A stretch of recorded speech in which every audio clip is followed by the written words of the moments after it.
మీకు ఏదో పట్టి పీడిస్తోంది, దోషం తెలియట్లేదు. ఎందువల్ల ఇలా అవుతోందండి అంటే దోషం పట్టుకోలేరు. అది ఎందుకు వస్తుందో తెలుసా? ఎక్కడో మహాత్ముల మనసు కష్టపెట్టడమో, లేకపోతే ఏదో చెయ్యకూడని దోషం ఏదో చేశారు, అది జాతకంలోకి దొరకదు, పీడిస్తూ ఉంటుంది. మీకు దొరకని దోషం పోవాలి అంటే ఒక్క నంది అభిషేకానికే పోతుంది. అది ఎప్పుడో తెలుసా? ఎప్పుడు పడితే అప్పుడు చేయడానికి వీల్లేదు.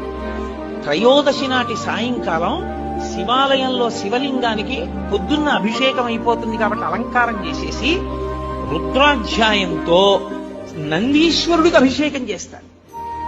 అభిషేకం చేసి నంది మూర్తినంతటినీ కడిగి అలంకారం చేసి చందనం బొట్టు పెట్టి నందీశ్వరుడికి శివలింగానికి ఏకకాలంలో హారతిత్తితే సమస్త దోషములు.